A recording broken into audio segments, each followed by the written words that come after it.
नमस्कार। राजस्थान की आर्थिक समीक्षा 2019-20 में कृषि एवं संबद्ध क्षेत्र महत्वपूर्ण बिंदु पर हम चर्चा कर रहे थे। इसके पूर्व में 3 बिंदुओं पर हमारी चर्चा हो चुकी है। पहला बिंदु कृषि एवं संबद्ध क्षेत्र में राजस्थान की जीडीपी में कृषि क्षेत्र का योगदान, दूसरा बिंदु था हमारा भूमि उपयोग और तीसरा बिंदु था हमारा जोत धारक। आज हम चौथे बिंदु पे चर्चा करेंगे, कृषि से संबंधित योजनाएं एवं कार्यक्रम। हम यहाँ केवल उन्हीं योजनाओं की चर्चा करेंगे जो आर्थिक समीक्षा में दी गई हैं। हालांकि इन योजनाओं के अलावा भी अनेक योजनाएं जो केंद्र सरकार एवं राज्य सरकार के द्वारा संचालित हैं, उन पर हम राजस्थान की अर्थव्यवस्था वाले बिंदु में चर्चा करेंगे। यहाँ नहीं करेंगे, यहाँ केवल हम उन्हीं योजनाओं की चर्चा करेंगे जो इकोनॉमिक रिव्यू में दी गई हैं। तो सबसे पहले मुख्यमंत्री बीज स्वावलंबन योजना, उसके बाद हम जीरो बजट नेचुरल फार्मिंग, तीसरी राजस्थान राज्य कृषि प्रतिस्पर्धात्मक योजना, चौथा राष्ट्रीय खाद्य सुरक्षा mission, national food security mission, पांचवी national mission agriculture extension and technology, छठी नेशनल मिशन सस्टेनेबल एग्रीकल्चर राष्ट्रीय टिकाऊ खेती मिशन, सातवीं योजना है राष्ट्रीय कृषि विकास योजना और आठवीं योजना प्रधानमंत्री कृषि सिंचाई योजना, नौवीं योजना है प्रधानमंत्री फसल बीमा योजना। इनमें सबसे पहले हम कृषि के महत्वपूर्ण एग्रो इनपुट, कृषि का महत्वपूर्ण एग्रो इनपुट बीज होता है, उस पर चर्चा करेंगे। इसलिए पहली चर्चा है जो मुख्यमंत्री बीज स्वावलंबन योजना है। मुख्यमंत्री बीज स्वावलंबन योजना पर छोटे जो प्रश्न पूछे जाते हैं, 3 प्रश्न होते हैं कि ये प्रारंभ कब हुई, तो 2017-18 में। वित्तीय अंशदान किसका है? राज्य सरकार का। 2017-18 में जब योजना प्रारंभ की गई तो राज्य के 10 एग्रो क्लाइमेट जोन में से मात्र 3 एग्रो क्लाइमेट जोन में से शुरू किया गया था। वो 3 agro climate zone Bhilwara, Udaipur, Kota है। ठीक है। उस समय ये जो योजना शुरू की गई थी 5 कृषि जिन्सों के लिए की गई थी। कितने कृषि जिन्सों के लिए की गई थी? 5। गेहूं, वीट, नंबर 2 ज्वार सोरगम, नंबर 3 मूंग, नंबर 4 उड़द और नंबर 5 सोयाबीन। यानी 17-18 में कितने कृषि जिन्स के लिए? 5 कृषि जिन्स के लिए। कितने एग्रो क्लाइमेट जोन में? 3 एग्रो क्लाइमेट जोन में। और 2018-19 में ये राजस्थान के समस्त 10 एग्रो क्लाइमेट जोन में शुरू कर दी गई और 4 जिन्स और बढ़ा दिए गए। 4 जिन्स कौन कौन से? नंबर 6 जो हम ले सकते हैं, 5 पहले हो चुके, 6 जो बारले, 7वां चना ग्राम, 8वां मोठ और 9वां मूंगफली ग्राउंडनट। इस योजना का जो उद्देश्य वो क्या है कि किसानों को स्वयं के खेतों में अच्छी किस्म के बीज निर्माण में समर्थ बनाना, यानी किसान अपने खेतों में अच्छी किस्म के बीज निर्माण को बनाए। ठीक है, इसलिए ये योजना शुरू की गई। तो प्रश्न ये आता है कि इससे पूर्व किसान बीज कहां से प्राप्त करते थे? तो इससे पूर्व जो है किसान बीज निम्न संस्थाओं से प्राप्त करता था। यानी 3 संस्थाएं हमारे यहाँ पर हैं। राष्ट्रीय बीज निगम 1963 नई दिल्ली, राजस्थान राज्य बीज निगम 1978 जयपुर, राजस्थान राज्य बीज प्रमाणीकरण जैविक उत्पादन संस्था 1978 जयपुर। इनके अलावा अनेक निजी कंपनियों से भी किसान बीज खरीद के फसल के लिए बीज बोता है। लेकिन अब हम किसानों को खुद स्वयं अपने खेतों में बीज निर्माण में आत्मनिर्भर बना रहे हैं। इसलिए इसके क्या क्या प्रभाव होंगे इस योजना के? तो पहला कि किसानों को बीज उत्पादन में आत्मनिर्भर बनाना। नंबर 2, किसानों की आय में हमें वृद्धि करनी है। सन 2022 तक किसानों की आय में दुगनी वृद्धि करनी है। और देखो वृद्धि कैसे हो रही है कि किसान यदि निजी कंपनियों से या उपरोक्त संस्थाओं से जब बीज खरीदता था तो बीज खरीदने में उसे पैसे खर्च करने पड़ते थे। तो अब उसकी जो है लागतों में कमी आ जाएगी, यानी बीज खरीदने में उसके पैसे खर्च नहीं होंगे। दूसरा, जो बीज उसने अपनी खेत में उगाया है उसको निजी स्तर पे बेचेगा, अन्य किसानों को बेचेगा, तो उस बीज विक्रय से उसे क्या होगी? आय। इस प्रकार उसे दुगना लाभ होगा। यानी एक तरफ तो उसकी लागतों में क्या ही है? कमी, और दूसरी तरफ उसको क्या हुई है? आय। अर्थात उसको क्या हो गया? दुगना लाभ। अर्थात उसको क्या हो गया? दुगना लाभ हो रहा है। तो हम उस किसान की आय में क्या कर देंगे? वृद्धि कर देंगे। नंबर 3, जो महत्वपूर्ण बात है, कई बार निजी कंपनियों के हम बीज खरीदते हैं, तो निजी कंपनियों के जब किसान बीज खरीदता है तो क्या है कि बीज की गुणवत्ता में बीज खराब निकल जाते हैं, जिससे किसान को आशा के अनुरूप उत्पादन नहीं हो पाता है और उसे एक तरह से नुकसान हो जाता है। तो बीजों के खराब होने की स्थिति में जो नुकसान होने की संभावनाओं से उसे निजात मिलेगी, क्योंकि उसने अपनी खुद के खेत में वो बीज तैयार किए हैं। तो एक जो भावी संभावनाएं होती थी नुकसान की, उनसे उनको मुक्ति मिल गई। और चौथी जो महत्वपूर्ण बात है, जो किसान इस बीज को तैयार कर रहे हैं वो जिस क्षेत्र के निवासी हैं, उस बीज के उत्पादन में वहां की जलवायु का अनुकूलन का लाभ मिला है और मृदानुकूलन का लाभ मिला है। तो उस जलवायु, उस मृदानुकूलन में वो जो बीज है ज्यादा उत्पादन करेंगे। तो इस प्रकार ये जो है आपकी मुख्यमंत्री बीज स्वावलंबन योजना है। इसमें एक प्रश्न और पूछा जा सकता है आपसे कि ये योजना किस प्रकार से क्रियान्वित की जाती है। तो देखो, सबसे पहले क्या होता है कि 30 या 50 किसानों का एक क्लस्टर या ग्रुप बनाया जाता है। कितने किसानों का? 30 या 50 किसानों का एक क्लस्टर या ग्रुप बनाया जाता है। और ग्रुप बनाने के बाद उसे कृषि अधिकारियों द्वारा क्या दिया जाता है? प्रशिक्षण दिया जाता है। कृषि अधिकारियों द्वारा क्या दिया जाता है? प्रशिक्षण। और प्रशिक्षण देने के बाद में उन्हें वर्कशॉप में बीजोपचार बताते हैं कि भाई कैसे आपको बीज का उपचार करना है, उसको किस तरह से मेडिकेटेड करना है, ठीक है। और बीजोपचार, मेडिकेटेड, ये जो काम है करके और बीज तैयार किया जाता है, ठीक है। अब इसके बाद हम दूसरी योजना पढ़ेंगे, zero budget natural farming. Zero budget natural farming ये वर्तमान में बहुत चर्चित योजना है, ठीक है। Very very important, interview, mains और अन्य परीक्षाओं में भी ये पूछा जा सकता है।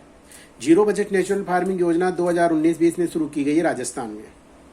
राजस्थान में हमने 3 जिलों के, 3 जिले कौन कौन से? बांसवाड़ा, टोंक, सिरोही की 36 ग्राम पंचायतों के 20,000 किसानों को जीरो बजट नेचुरल फार्मिंग की हम प्रशिक्षण दे रहे हैं। बांसवाड़ा के 8,000 किसान लिए हैं, टोंक के 7,000 और सिरोही के 5,000। इस तरह 20,000 किसानों को जीरो बजट नेचुरल फार्मिंग का प्रशिक्षण दिया जा रहा है। इसकी थीम आपको पूछी जा सकती है, खेती में जान तो सशक्त किसान, यानी मृदा के स्वास्थ्य को हम बरकरार रखेंगे, ठीक है। और कृषि आदानों में हम क्या बनेंगे? आत्मनिर्भर। तो इसका जो उद्देश्य पहला ये है कि किसान कृषि आदानों में आत्मनिर्भर होगा, यानी उसे नो पेस्टिसाइड्स, नो फर्टिलाइजर, खुद ही बीज बना रहा है, तो कृषि आदानों में आत्मनिर्भर। उसके कृषि उत्पादन की जो लागतें उनमें क्या आ जाएगी? कमी, क्योंकि न उसे किसी भी प्रकार के रासायनिक उर्वरक, कीटनाशकों के लिए उसे पैसे खर्च करने नहीं पड़ रहे, तो लागत में कमी आएगी। कृषि उत्पाद होंगे वो रसायन मुक्त होंगे और एक प्रकार से मृदा स्वास्थ्य संतुलित रहेगा, जिससे हमारा सतत विकास का लक्ष्य भी क्या होगा? प्राप्त होगा, यानी सस्टेनेबल डेवलपमेंट का जो हमारा टारगेट है वो प्राप्त होगा। इस प्रकार जीरो बजट नेचुरल फार्मिंग एक जो है इको फ्रेंडली फार्मिंग है। क्या है? Eco friendly farming. इस योजना के लिए किन्हें याद किया जाता है, या जीरो बजट नेचुरल फार्मिंग का पिता किसे कहा जाता है? तो सुभाष पालेकर। सुभाष पालेकर का जन्म महाराष्ट्र के अमरावती जिले में बेलोरा गांव में हुआ है। इन्हें 2016 में पद्मश्री पुरस्कार दिया गया है। आंध्र प्रदेश के ये कृषि सलाहकार हैं।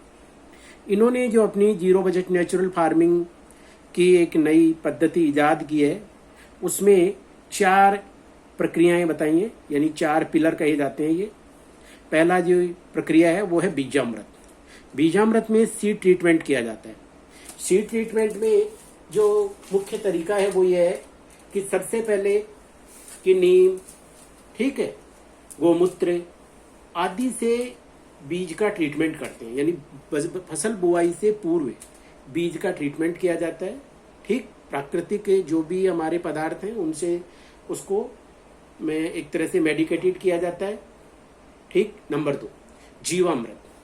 जीवामृत एक तरह से नो फर्टिलाइजर, नो पेस्टिसाइड्स, यानी गाय का गोबर, काऊ डंग, हालांकि इसमें देसी गाय को महत्वपूर्ण स्थान दिया गया है, काऊ डंग, गोमूत्र, काऊ यूरिन, गुड़, गेगरी, दलहन, आटा, जल आदि पदार्थों को लेकर के एक मिक्सचर तैयार किया जाता है और वो मिक्सचर का उस जमीन में छिड़काव और बिखराव किया जाता है, जो वो मिक्सचर है, मिश्रण है, वो कैटालाइटिक एजेंट के रूप में काम करता है और सूक्ष्म जीवों की गतिविधियों को बढ़ाता है, जिससे फसल उत्पादन में अनुकूल लाभ मिलता है।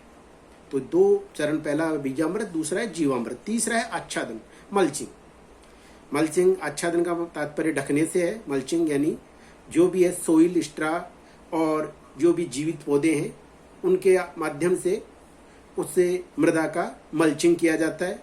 और चौथा जो पॉइंट है इसमें वो है वापसा। ये मराठी वर्ड है जिसका मतलब होता है मृदा में नमी को बरकरार रखना। मृदा में नमी बरकरार रखने से एयर मॉलिक्यूल्स और वाटर मॉलिक्यूल्स दोनों की गतिविधियां होती हैं और जो फसल है उसकी वृद्धि और उत्पादन में लाभ होता है। इससे ZBNF का क्या लाभ होगा? तो ZBNF के लाभ की अभी हमने पीछे चर्चा की थी, वही ध्यान रखने आपको कि कृषि आदानों में लागतों में कमी आई है, ठीक है, उत्पादन में वृद्धि हुई है, हम आधा, ठीक है, और एक तरह से इको फ्रेंडली जो है फार्मिंग कर रहे हैं। इसके बाद हम अब चौथी योजना पे चर्चा करेंगे, तीसरी योजना पे चर्चा करेंगे, राजस्थान कृषि प्रतिस्पर्धात्मक परियोजना। इसका प्रारंभ जुलाई 2015 में किया गया और जून 2020 तक इस योजना को बढ़ाया गया। वित्तीय पोषण विश्व बैंक यानी विदेशी सहायता के द्वारा चलाया गया कार्यक्रम है।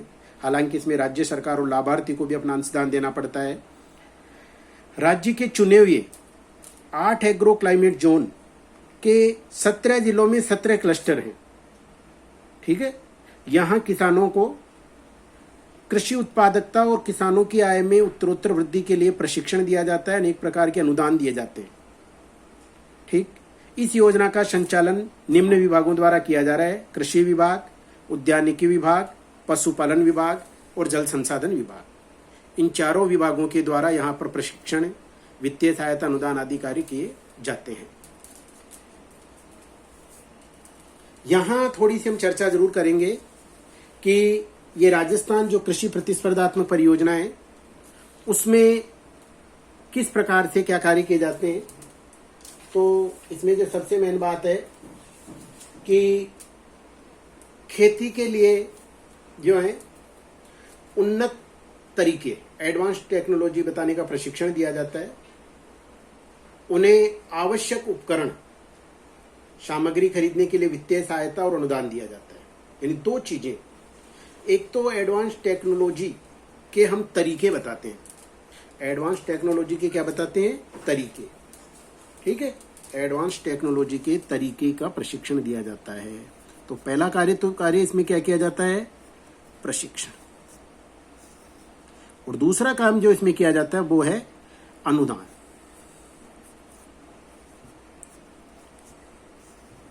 सभी विभाग अपने से संबंधित जो भी तरीके प्रशिक्षण है और अनुदान है वो उपलब्ध कराते हैं, ठीक है।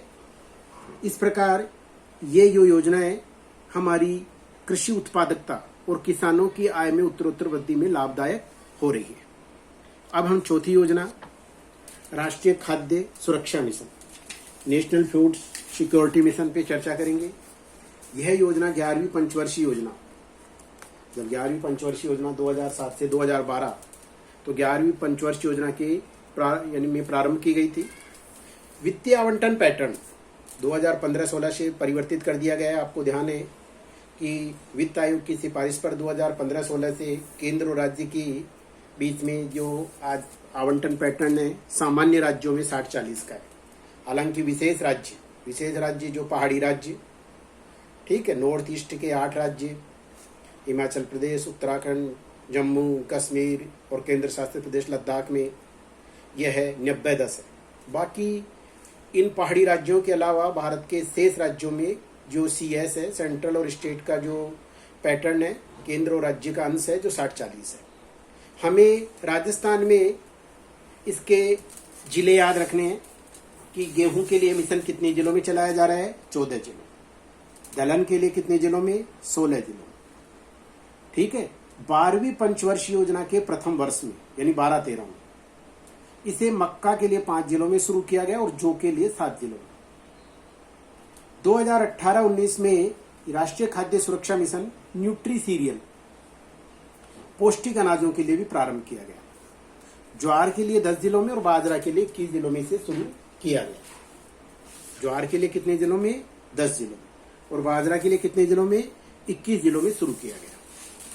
अब सबसे बड़ी बात है, ये जिले आपको पूछे जा सकते हैं परीक्षा में, प्रीलिम्स के प्रश्न है, मेंस इंटरव्यू में आपको इतना नहीं, आप कह सकते हो कि पूर्वी राजस्थान में गेहूं दलहन आदि है, दक्षिण राजस्थान में मक्का है, ज्वार बाजरा, पश्चिमी राजस्थान के जिलों का चयन किया गया है। तो जिले नाम सहित आपको याद रखने की जरूरत नहीं, हल्की फुल्की संख्या आपको याद रहनी चाहिए, ठीक है।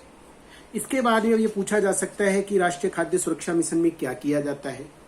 तो राष्ट्रीय खाद्य सुरक्षा मिशन में प्रमाणित बीजों का वितरण किया जाता है, किसानों को बीजों के मिनी किट उपलब्ध कराए जाते हैं, उत्पादन तकनीक में सुधार का प्रदर्शन किया जाता है कि जो भी नई टेक्नोलॉजी आई है उत्पादन में, ठीक है, जैसे सिंचाई में, कटाई में, निराई में, इनकी जो नई टेक्नोलॉजी आई हैं, शेड नेट हाउस है, ठीक है, ड्रिप इरिगेशन के नए नए तरीके हैं, इनके बारे में जो है, जो नए नए सुधार हैं उनका क्या किया जाता है, वर्कशॉप में प्रदर्शन किया जाता है और उनको किसानों को प्रशिक्षण दिया जाता है। जैव उर्वरकों के उपयोग को बढ़ावा दिया जाता है, रासायनिक उर्वरकों और कीटनाशकों के से मृदा का स्वास्थ्य प्रभावित हो रहा है, अतः उनके स्थान पर जैव उर्वरकों के उपयोग को क्या दिया जाता है, बढ़ावा। समन्वित कीट प्रबंधन का काम किया जाता है और कृषि नवाचारों, जो नए नए जितनी भी टेक्नोलॉजी होती है उनका प्रदर्शन करके किसानों को दिखाया जाता है। तो ये 5 काम इसमें किए जाते हैं। अब जरूरत ये है कि हमने राष्ट्रीय खाद्य सुरक्षा मिशन क्यों शुरू किया। तो देखो, ये बहुत इंपॉर्टेंट क्वेश्चन है जो इंटरव्यू में पूछा जाता है कि राष्ट्रीय खाद्य सुरक्षा मिशन जरूरत शुरू करने की जरूरत क्यों पड़ी।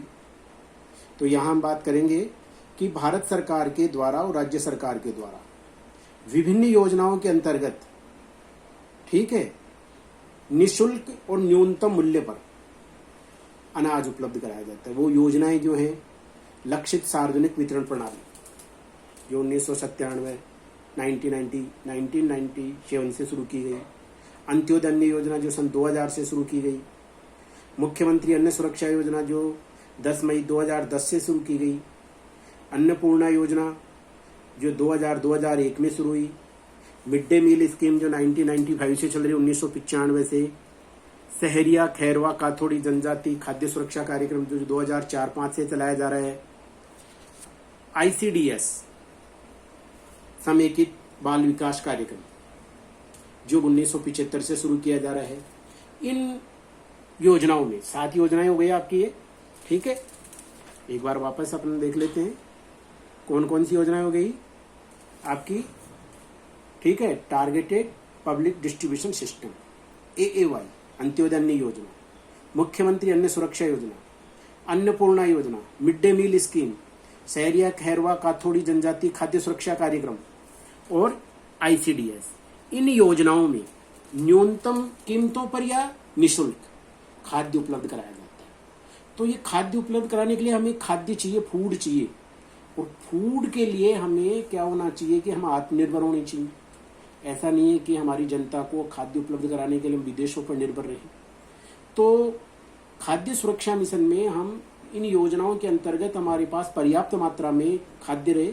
जैसे वर्तमान में आप सुनने में आ रहा है कि भारत सरकार के पास पर्याप्त मात्रा में खाद्य उपलब्ध है, ठीक है। तो इस खाद्य सुरक्षा के लिए हमने गेहूं के उत्पादन को बढ़ावा दिया। गेहूं के उत्पादन को राजस्थान में कितने जिलों में बढ़ावा दिया, ठीक है। गेहूं के उत्पादन को राजस्थान के हमने कितने जिलों में बढ़ावा दिया, 14 जिलों में दलहन को, 16 जिलों में मक्का को, 5 जिलों में जौ, 7 जिलों में ज्वार, 10 जिलों में और बाजरा 21 जिलों में, और इनको बढ़ावा दिया। और इसके उत्पादन और उत्पादकता दोनों को बढ़ाया। उत्पादकता का तात्पर्य है प्रति हेक्टेयर उत्पादन, ठीक है, इन दोनों को बढ़ाया। ये जब दोनों हमारे पर्याप्त यानी उत्पादन और उत्पादकता दोनों जब हमारे बढ़ गई, तो भारत सरकार के द्वारा 10 सितंबर 2013 को नेशनल फूड सिक्योरिटी एक्ट, राष्ट्रीय खाद्य सुरक्षा अधिनियम, राष्ट्रीय खाद्य सुरक्षा अधिनियम, मिशन नहीं अधिनियम, ये दोनों बातें ध्यान रखना कि अधिनियम कब से प्रारंभ हुआ। तो अधिनियम जो आपका है वो प्रारंभ होता है कब, अधिनियम जो आपका प्रारंभ होता है वो 10 सितंबर 2013 से, और मिशन 2007। इस अधिनियम में ग्रामीण जनसंख्या के 75% को और शहरी जनसंख्या के 50% को हमने यानी भारत सरकार और राज्य सरकारों ने अच्छी गुणवत्ता युक्त वहनीय कीमत पर पर्याप्त मात्रा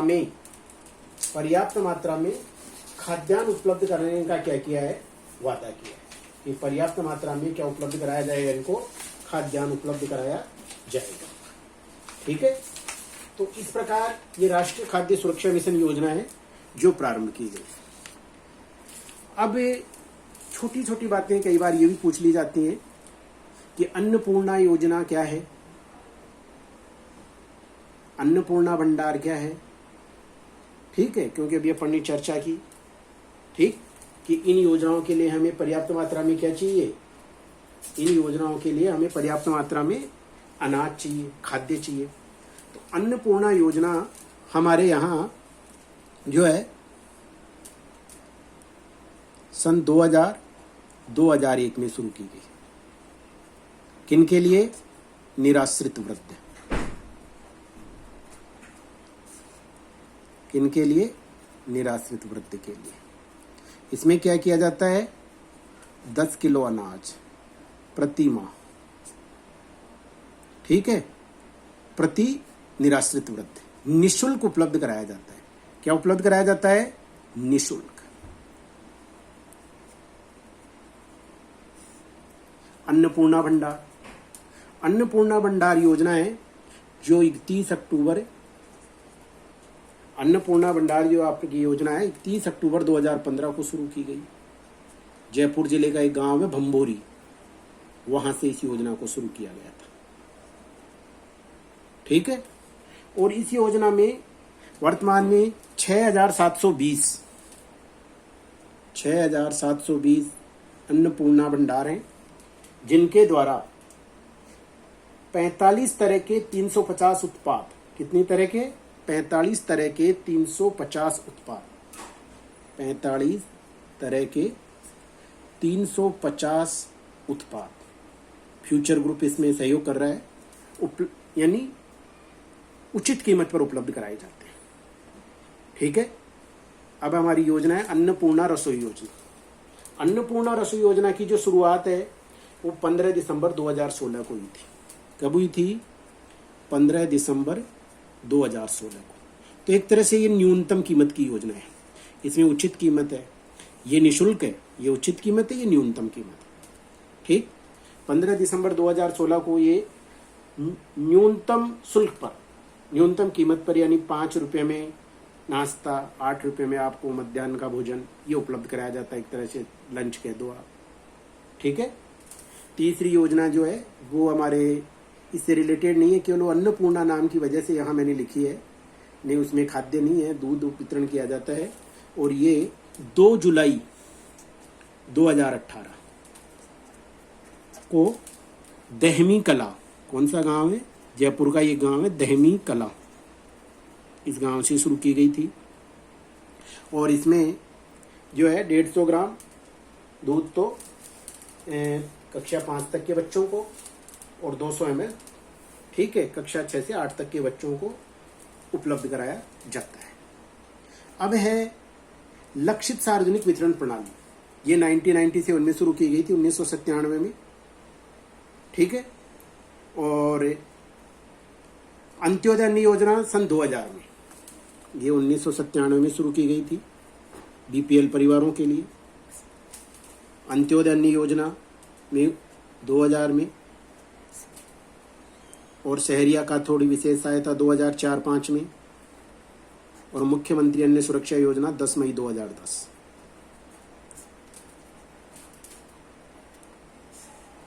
टोंक से शुरू हुई थी। तो ये हमारी योजनाएं जिनमें न्यूनतम शुल्क पर, यानी वर्तमान में राजस्थान में 1 रुपया प्रति केजी, पहले इसमें 25 किलो अनाज था, 35 किलो तक है प्रति परिवार, और 5 सदस्यों से अधिक होने पर प्रति परिवार 5 केजी अतिरिक्त दिया जाता है। मिड डे मील इसकी मध्याह्न भोजन योजना 1995 से पहले चयनित क्षेत्रों में चलाई गई थी, अब संपूर्ण भारत में स्कूलों में मध्याह्न भोजन उपलब्ध कराया जाता है। और इसी प्रकार ICDS के लिए भी जो है आंगनबाड़ियों के माध्यम से भोजन उपलब्ध कराया जाता है। तो इन सब के लिए हमें क्या है, किसकी आवश्यकता थी? फूड सिक्योरिटी की। और वो जो है खाद्य सुरक्षा मिशन के अंतर्गत हम प्राप्त कर रहे हैं। अब इसके बाद हम जो पढ़ेंगे अगली योजना, राष्ट्रीय कृषि विस्तार एवं तकनीकी मिशन। राष्ट्रीय कृषि विस्तार एवं तकनीकी मिशन पे चर्चा करते हैं। ये जो मिशन है वो आपका 2014-15 में शुरू किया गया था। फंडिंग इसमें भी सेंट्रल स्टेट की 60-40 है। इसके अंतर्गत 4 उप मिशन हैं। पहला, सब मिशन ऑन एग्रीकल्चर एक्सटेंशन। दूसरा, सब mission on seed and planting material, यानी बीज और रोपण सामग्री पर मिशन है। तीसरा, कृषि यंत्रीकरण पर मिशन है। और चौथा, पौध संरक्षण एवं पौध संग्रोध, सब mission on plant protection and plant quarantine. इसके स्थान पर जो राजस्थान की आर्थिक समीक्षा है उसमें पौध संरक्षण पौध संग्रोध पॉइंट को नहीं दिया गया है। उसमें जो चौथा इस टॉपिक की जगह 4 नंबर पे ये दिया गया है, यानी national e governance plan in agriculture. तो इन चारों बिंदुओं पर अपन चर्चा करते हैं। सबसे पहले लेते हैं कृषि विस्तार पर उपमिशन। ये जो टॉपिक है आपका राष्ट्रीय कृषि विस्तार एवं तकनीकी मिशन, ये भारतीय कृषि यानी भारतीय अर्थव्यवस्था में ही पूछा जाता है। राज्य की अर्थव्यवस्था में राजस्थान में इससे संबंधित प्रश्न अभी आए नहीं, कभी देखे नहीं है मैंने, तो फिर भी हमें इसके ध्यान रखना है। तो इसमें सबसे पहले सब मिशनों पे चर्चा करते हैं। पहला सब मिशन है कृषि विस्तार पर सब मिशन, यानी सब मिशन ऑन एग्रीकल्चर एक्सटेंशन। किसानों को कृषि एवं संबंधित क्षेत्रों के, समझ रहे हो ना, कृषि एवं संबंधित क्षेत्र जो भी रिलेटेड है इससे, उनका लेटेस्ट ज्ञान और लेटेस्ट सूचनाओं को से किसान को अपडेट किया जाता है, चाहे वो किसी भी क्षेत्र की हो।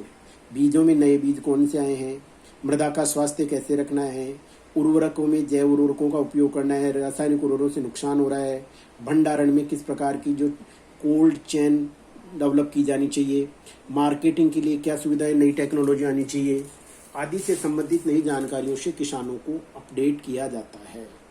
यानी जो भी हमारा ज्ञान है, ठीक है, नया ज्ञान है, वो नया ज्ञान हमें किसानों को उपलब्ध कराना है, जिससे उनका उत्पादन बढ़े, उन्हें नई नई बातों का ज्ञान हो। इसी प्रकार बीज एवं रोपण सामग्री पर जो भी नई जानकारी है वो हमें किसानों को उपलब्ध करानी है। ठीक है, कृषि यंत्रीकरण, एग्रीकल्चर मैकेनाइजेशन से रिलेटेड जो भी नई नई तकनीक है उनका प्रदर्शन करके, वर्कशॉप का आयोजन करके किसानों को बताना है।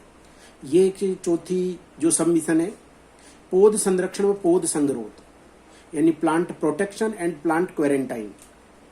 पौधों व फसल को कीटों से बचाने के लिए, किन से बचाने के लिए, कीटों से बचाने के लिए हर स्तर पर, हर स्तर कौन सा, बुआई के समय, उगने के बाद, फूल आने पर, पकने पर पौध का संरक्षण करने के तरीकों की जानकारी देना है, उनको प्रशिक्षण देना है। तो ये तो पौध संरक्षण की बात हो गई। अगली बात हो गई आपकी क्वारंटाइन की। क्वारंटाइन का मतलब यह है कि बाहर से आयातित बीज, जो भी हम बाहर से बीज मंगा रहे हैं, अन्य प्रकार के कई प्रकार उर्वरक हैं, कीटनाशक हैं, ठीक है, तो उनके साथ जो है कि कोई भी हमारे यहाँ की रोग, कीट या खरपतवार से मुक्त होने चाहिए। उनमें जो आयातित बीज है या जो सामग्री है वो उनमें कोई किसी प्रकार के रोगजनक के कारक नहीं होने चाहिए, उनके साथ कीट नहीं होने चाहिए, खरपतवार नहीं आ जानी चाहिए। जैसे कि हमारे यहाँ फैशन फेमस है कि 1960-70 के दशक में जब हमने गेहूं का बीज बाहर से मंगाया तो उसके साथ एक घास, जिसे कांग्रेस घास कहा जाता है, वो एक खरपतवार के रूप में हमारे भारत में आ गई थी। और आज अनेक जगह जो है वो खरपतवार के रूप में उगती है और अस्थमा का कारण बनती है। तो यानी कोई खरपतवार से मुक्त होनी चाहिए, ये सुनिश्चित करने की प्रक्रिया को क्या कहा जाता है, क्वारंटाइन का प्रशिक्षण व जानकारी किसानों को दी जाती है। अब इसका उद्देश्य किसानों को उचित तकनीक व एग्रोनॉमिक्स, थोड़ी सी 2 बातें इसमें, किसानों को इस मिशन के माध्यम से जो 4 मिशन हमने बताए उन चारों मिशनों पे अपन बात कर लेते हैं। ठीक है, किसानों को उचित तकनीक और एग्रोनॉमिक्स, कृषि विज्ञान की अच्छी आदतों की प्रैक्टिसेज का हस्तांतरण किया जाता है, जिससे किसान का क्या हो सके, सशक्तिकरण। सशक्तिकरण का तात्पर्य डिसीजन मेकिंग पावर आए, वो ये कहे कि मैं मेरी जो है मेरा फसल है जो बिल्कुल जैव मुक्त है, ठीक है, मैंने रासायनिक उर्वरकों का उपयोग नहीं किया है, मैं इस भाव बेचूंगा। तो यानी किसान अपना डिसीजन मेकिंग पावर ले सके, वो सशक्तिकरण कहलाता है। ठीक है, अब यहाँ एक छोटी सी चर्चा हम करेंगे कि वर्तमान में जो समीक्षा है राजस्थान की आर्थिक समीक्षा में, मैं वापस एक बार बताना चाहूंगा, पौध संरक्षण एवं पौध संगरोध, इसके बजाय national e governance plan in agriculture का प्रयोग किया गया है। तो ये क्या है? तो national e governance plan in agriculture Bharat के सभी नागरिकों को समस्त जानकारी, यानी समस्त जानकारी, भारत के समस्त नागरिकों को, सभी नागरिकों को समस्त सरकारी सेवाएं इलेक्ट्रिक माध्यम से उपलब्ध कराना, ठीक है, जिससे कि किसान समय पर जानकारियों को प्राप्त कर उन जानकारियों का समुचित इस्तेमाल करे, कृषि में अच्छे परिणाम हासिल कर सके। कहां पर अच्छे परिणाम हासिल कर सके? कृषि में।